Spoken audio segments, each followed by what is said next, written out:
See what I mean? If I keep pausing, it's just the effect that it has on me still.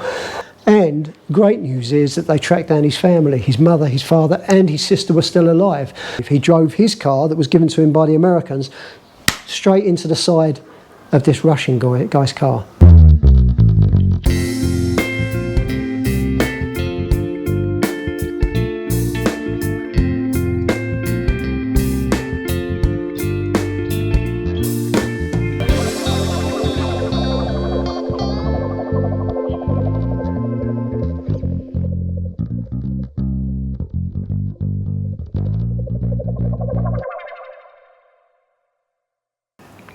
Hi everyone, welcome back. I'm back here in the kitchen, and you know what that usually means? That usually means a bit of a rant. It's not, believe me, it's not really a rant today. It's, I don't know, it's just something happened earlier on today, and it was pretty negative. And there's a video that I've been meaning to do for such a long time, and I just thought I'd counter that negativity with something good, something positive. Now, you come and live in Thailand, okay, and you meet people from all over the world, and you meet the many different facets of humanity. Some of it drives you mad, believe me, it really does. But it is what it is, and you come and live in Thailand, open yourself up to friendships, and you'll find out exactly what I mean. Today I want to talk about a guy. I've mentioned his name a few times on here, and I've wanted to do a video for some time, but for various reasons I've never got round to it. But he's one of those diamonds in amongst the rough. He's a very special person, became a very good friend of mine. His name was Dr. Andreas Kosh, or Drak to his friends. I say was, sadly Drak passed away on the 23rd of March 2023.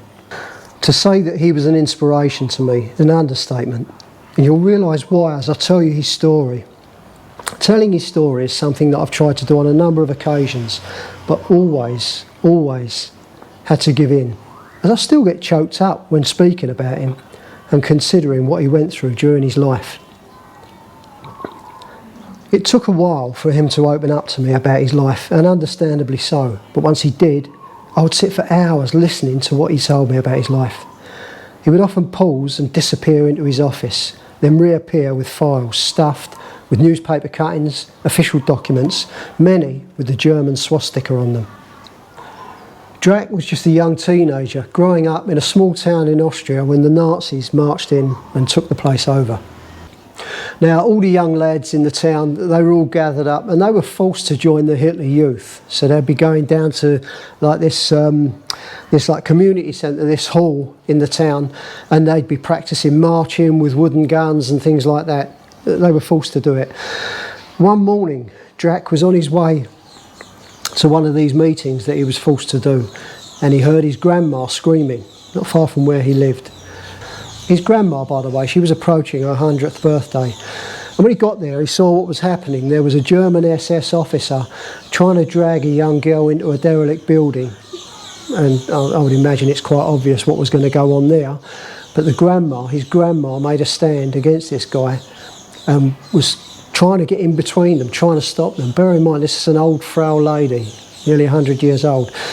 This SS officer took his pistol out and just shot her point blank in the head. Drak witnessed it, and from that moment on, he said that I'm not having anything more to do with you people.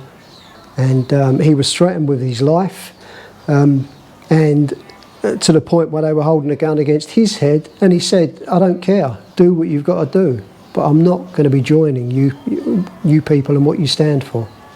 Fortunately, they didn't shoot him. They took him to a labour camp, marched him off to a labour camp, and he spent quite a bit of time there, and he was cleaning bricks. So as buildings were being bombed, the bricks were brought into this labour camp, and one of his jobs was to clean the bricks off, ready for when they started to rebuild the town after the war. Now, even at this point, stories were starting to spread from some of the local people about what was happening in the concentration camps that were close by. People that were working there, civilians that were working there from the town, were bringing out information about what was going on in the concentration camps. So at that point, Drak and many others realised that they had to get away from where they were. You know, who knew when their day would come? When would they be taken to the concentration camp and go through what so many others did? Drak decided one night to make a break for it. It was during one of the severe bombings from either the US or the UK, he's not sure which, but there was serious bombing going on, and during the confusion this night he managed to escape, get out of the Labour camp and just went. He was off on his toes and he didn't know where he was going, which direction to head in, but he just went. And as he's running away, getting away, he kept looking over his shoulder, and in the far distance he could see that his town was alight. It was just burning. The whole town seemed to be burning to him. But he just kept going through the night. And like I say, he didn't know where he was going or what he was going to do, but he just knew that he had to get away from where he was. And what he would do, he would hide during the daytime, and then night time he'd be out and he'd be off and moving again. Tried to stay in the same direction so that he had a bit of an idea that he was getting away from where he'd been, and just seeing if he could reach a border somewhere. And I don't know, he was confused, he didn't know what he was doing, he was only a young lad. And it was during one of these nights when he was actually on the move, he saw gunfire coming towards him. So he managed to find a ditch. He jumped down in this ditch only to find a decomposing body of a soldier down there. He wasn't sure what it was, you know, what country that soldier was from, but there was this decomposing body, and next to the body there was a machine gun. So he hid in this hole, didn't know what to do, absolutely petrified out of his life. He had no food. There was a water canister there, but that didn't last too long, that belonged to this dead soldier. He was there for 2 days, 2 nights, just hiding, didn't want to put his head up, just absolutely petrified, didn't know what was going on. And it was on the 3rd night that he decided to get up and try and get away from there. All had gone quiet then, but he didn't know, those people that were shooting, he didn't know if they were just outside of the area where he was or whatever was happening. So anyway, the 3rd night he managed to get up, took the soldier's gun with him and started making his way into the darkness through the night. Suddenly he noticed a single machine gun fire coming towards him, being fired towards him. So he hid. It was quite a way off, quite a distance off, he said, but he hid and he just waited and saw what was happening. Now this gunfire, it was just sporadic every now and then, as if they were just shooting in the dark, you know, didn't really have a target that they were aiming for. As he got closer, close enough, he said he just closed his eyes, lifted the gun up that he had with him and just fired into the dark. And that was it. He heard no more gunfire from this other soldier or person or whoever it was. Didn't know who it was, what it was. But one thing that struck him at that point, he'd grown up with a very, very strong religious belief that was indoctrinated into him by his parents. And at that moment, he said, my religion just seemed to disappear. It was like, well, I've been told thou shalt not kill. I've killed. He knew that he'd killed a man, and he thought he was going to hell. He's only a young lad, you know, genuinely believed that what had happened, he'd killed another human being and he was going to hell. And it just changed his mindset, his attitude. And from that moment on, he seemed to get an inner strength, and it was about survival and trying to beat this, trying to get through it. Anyway, he kept on doing that, sleeping during the day, hiding during the day. Night time he'd be out travelling to wherever he was going, he didn't know. But at one point he was arrested, he was captured by some Russian soldiers, and they took him to another prison camp. Didn't know where he was, what was going on. He was treated pretty bad there, beaten up pretty bad, and anyway, he was going through their processes there. He was stuck in this prison camp, and then he was moved to another one and another one. It seemed that this moving about, it was to disorientate the prisoners, not knowing where they were, what was happening the next day, and instill a kind of fear into them, I suppose. But this went on for some time. He wasn't sure how long it was exactly. He didn't keep track of time or anything like that. But the next significant thing that he remembers is one day they could hear a lot of noise outside, the gates opened, and it was the Red Cross. They'd been liberated. It was at the end of the war. The Red Cross had come into this prison camp that he was in. Oh, I almost forgot. While he was in one of these prison camps, he'd met up with a guy who came from the same town as him, and he asked about what had been going on that night when he saw the bombing going on there, when he was escaping the first night. And this guy said, forget it. He said, it's obliterated, he said, and there's no chance. He had a mum, dad and a sister, and this guy said, forget it, he said, there's no way your family would have survived that. So Drak, on top of all of this, he suddenly feels that he's dealing with this and he's on his own. There's no one left around him, no one in his family. See what I mean? If I keep pausing, it's just the effect that it has on me still. But I want to get through this. I want to tell his story. I'm determined to do it because a person like this really deserves his life to be recognised. And with all that's going on at the moment, I just hope that we don't see anything. I don't suppose, or maybe, I don't know, but you know, you just see what these people went through and you sometimes think it's a bit wasted considering what's going on at the moment. But anyway, back to Drak. The gates had flown open, the Red Cross had come in to save them. He had no papers, he had no documentation, anything to prove who he was. All he had was his name, his date of birth fixed in his mind. Anyway, and the town where he was born. So, being taken in by the Red Cross, they managed to get his paperwork together, and great news is that they tracked down his family. His mother, his father and his sister were still alive, so they were reunited. Amazing, absolutely amazing. So there's Drak now moving into late teenage years, and his father went to, I don't know if it was local government or what it was, but he said his father went there and insisted that because of what his son had been through, they owed him big time, and they should recognise his bravery as a young man and give him a job, you know, give him something back in his life. Bear in mind, he missed out on a lot of education because of this as well. So at the time, the best they could do was offer him a job working for customs and excise at the local airport, and that's what he did. Now, the other thing, while he was going through this terrible ordeal in these different prison camps, he was meeting with people from all over Europe, and he ended up speaking four languages fluently. 4 different languages to his own fluently. Anyway, he was at the airport working, and he was really proud and really pleased that he had a job as a customs officer. And little did he know what was in store for his life further on, but he was proud at that moment that he was a customs officer. And he was there one day at the airport, and he was helping out a Russian family. And this Russian family was speaking in Russian, he was speaking back fluent Russian, helping them out, answering their questions. But he noticed there was a few guys, I think he said there were 3 guys off to the side, big burly guys, he said, and they were watching him and just watching what was going on, the interaction. Anyway, when he'd finished with the Russian family, these guys approached him. They said to him, "You're Austrian?" He said, "Yes." And they said, "But you speak Russian so well." And he explained briefly what had happened and how he'd picked up on these different languages. So they identified themselves. They were from an organisation, I believe it's called the OSS, and that was the equivalent of before the CIA. So it's the equivalent of the CIA before the CIA was formed. Anyway, they said they had a job for him, and he met up with them in due course, and one thing led to another. And what they explained to him, it was quite harrowing, and a lot of people would say, "Well, I don't want to get involved in any of that," after what he'd been through.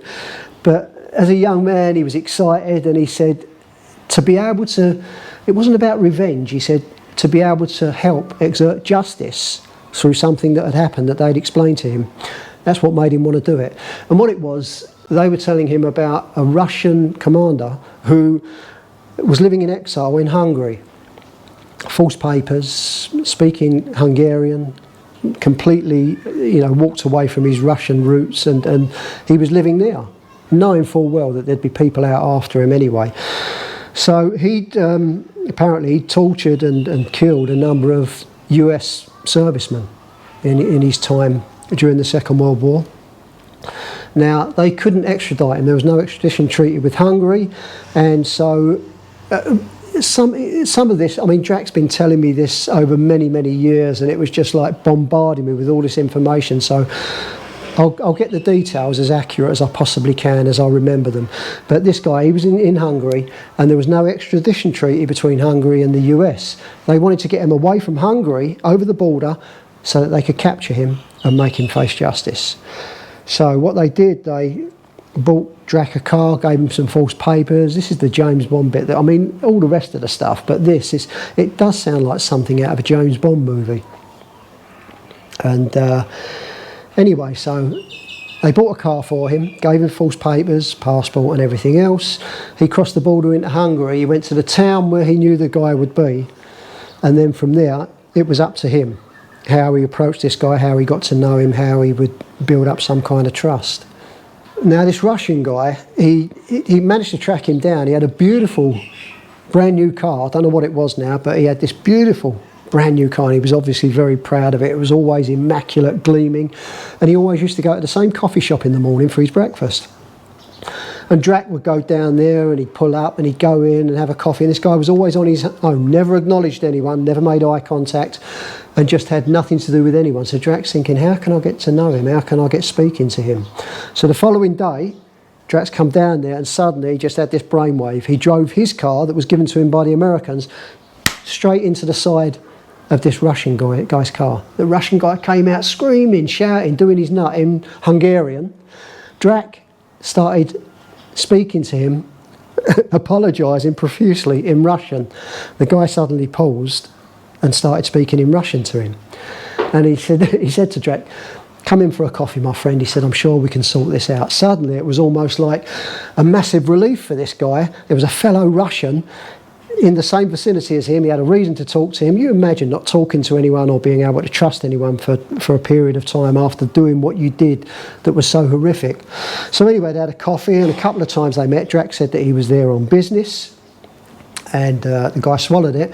Anyway, in the end, Drak said to him, "Listen," he said, I've got to go back now." He said, "I'm going to be going back to," I think he was going back to Czechoslovakia and then on to Austria. He said, he said, "I'll tell you what, my friend," he said, oh, by the way, obviously the Russian guy never, ever let on what he did during the wartime. He never let on at all. So as their friendship was, Drak was unaware, supposedly, that this guy was a wanted man.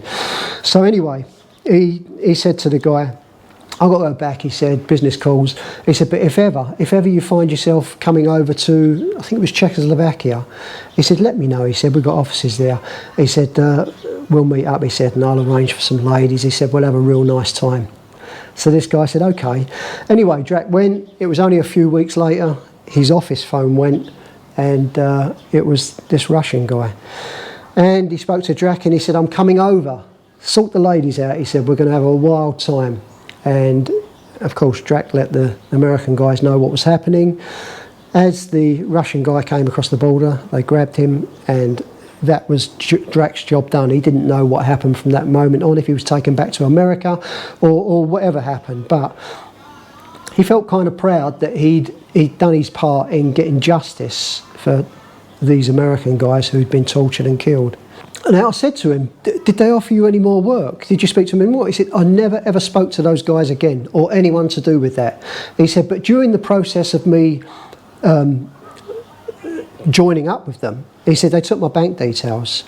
He said, "And I've received a pension, even to this day." And he showed me the paperwork, even to this day. "And I still get paid a pension every month from an organisation," he said. "And I've been online, I've tried to track this organisation," he said, "and it's changed. What shows up on the statements has changed over the years." He said, "I don't have a clue who they are. I just don't know who these people are." He said, "But because of the work I did for them, they paid me a pension." And they did. They carried on paying that pension right up until the day he died. So after this mad, crazy, exciting life, dangerous life that he'd lived, he was back in Austria, and he decided that, customs was okay, but he needed to get some kind of career behind him. He needed some kind of profession behind him. He decided to go and study at the University of Vienna. He studied law, and he became a doctor of law and set up his own international law practice based in Austria. During his time there, at some point, he met up with a Thai lady, and they started a relationship, and that's how he eventually, when he retired, he came over here to Thailand.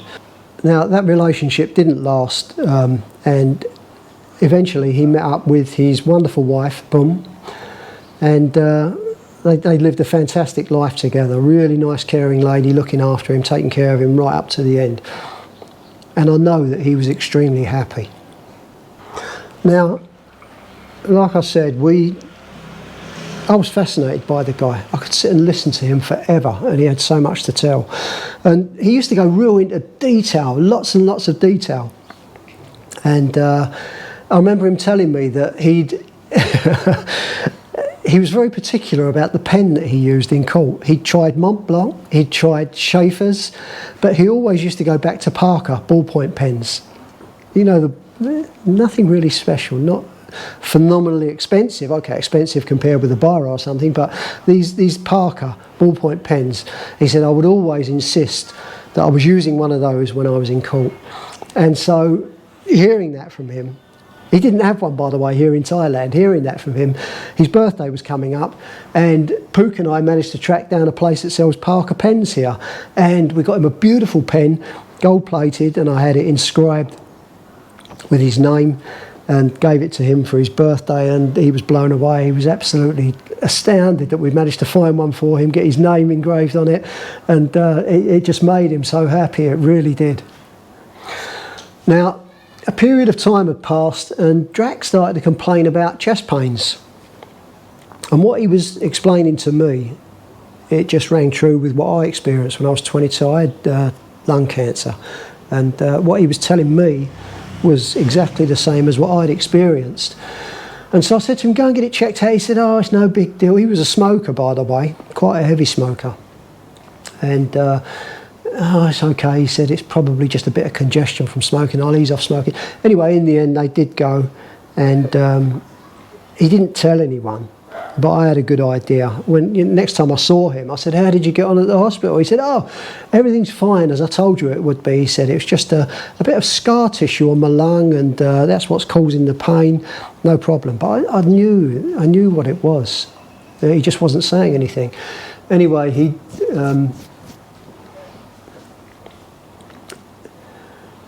Eventually, after a period of time, I could see he was really getting uncomfortable with it, and he broke news to me. He said, I've been diagnosed with lung cancer. He said, you were right to say about getting a check. He said, and unfortunately it is what it is. He said, but he said, it's the inevitable. It's happening. He said, and I can deal with it. He said, I've dealt with so much. He said, this is just another issue, another small issue when you consider some of the things that I've been through. Now, from that moment on, I knew that he didn't have long left, and he didn't used to harp on about it. He just got on with everything, but our conversations become a little bit more in depth, a little bit more spiritual. And he'd stop sometimes and he'd smile, and I'd say, what? And he'd say, you know the reason why I get on so well with you? I said, why? He said, because we're brothers in optimism. We were, you know what I mean? I'm always optimistic. I'm always an optimist, always have been. And he was the same. And you'd have to be, really, wouldn't you, going through what he went through and getting out the other side of it and doing as well as he did with his life and having so much contentment and happiness and being such a kind and decent person after all of that. So, yeah, he always described us as brothers in optimism. Now, the cancer pulled him down very, very quickly.